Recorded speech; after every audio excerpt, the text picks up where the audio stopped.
The soft hum of chatter filled the elegant restaurant, the clinking of silverware blending with the sound of rain tapping against the glass walls. But in one corner, a silence heavier than thunder settled.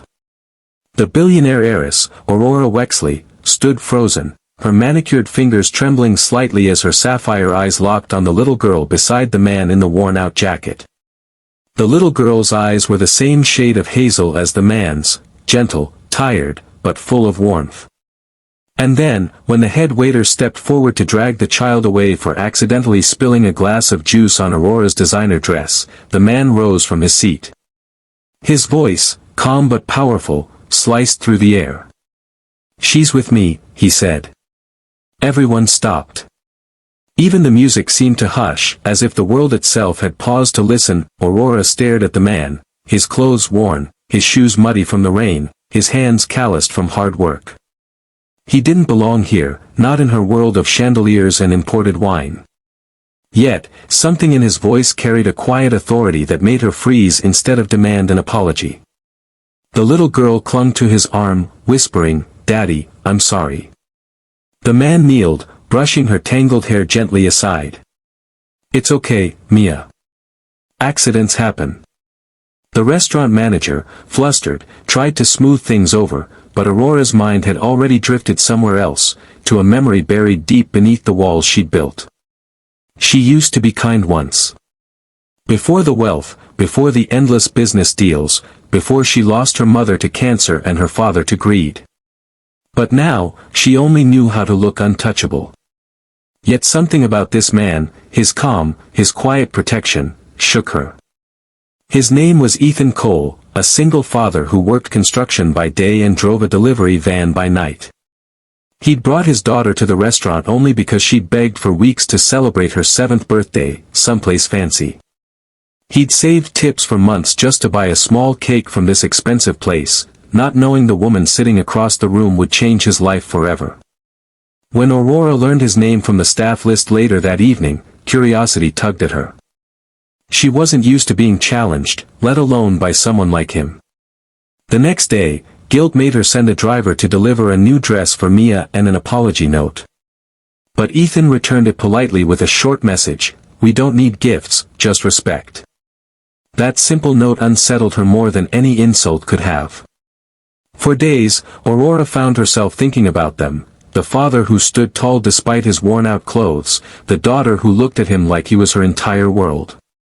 A week later, she saw them again. She was at the park, escaping the chaos of her company's boardroom, when she spotted Mia chasing butterflies, her laughter echoing across the grass. Ethan was nearby, fixing a broken kite with the same patience he'd shown that night. Aurora hesitated before walking over. When he noticed her, his expression was cautious but not unkind. "I wanted to apologize again," she began softly, feeling strangely nervous. "That night, I shouldn't have." Ethan shook his head. "You don't need to. My daughter learned something about accidents that night. And I learned that pride lives everywhere, even in small hearts." His words weren't bitter, but they pierced her anyway. Over the next few weeks, they met again, at the park, at the grocery store, sometimes at the coffee stand where he grabbed his morning cup before work. Slowly, an odd friendship began to form.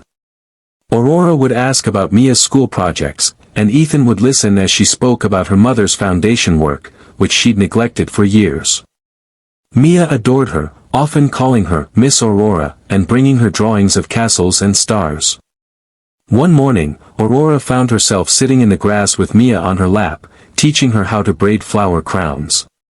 Ethan watched from a distance, a faint smile tugging at his lips. For the first time in years, Aurora laughed, genuine, bright, unguarded.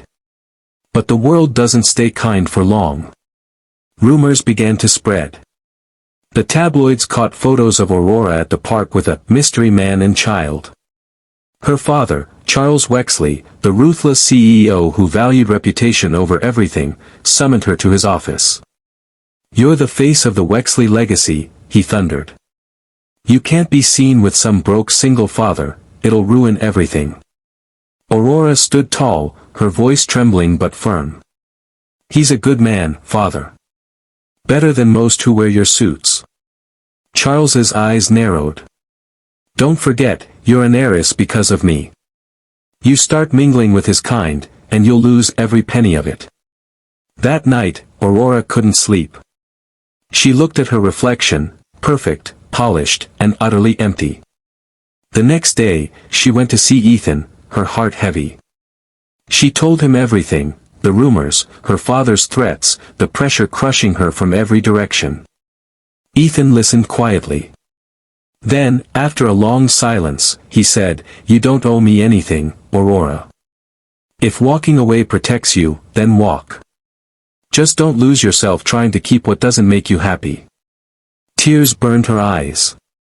"You make it sound so easy." "It's not," he said, glancing at Mia playing in the distance. "But it's worth it." Days passed. Aurora avoided him, afraid of losing everything she'd built. But no amount of money or luxury could silence the ache she felt. Then one rainy afternoon, she saw a news report, a construction accident downtown. A collapsed scaffold. 2 injured. One name stuck out, Ethan Cole.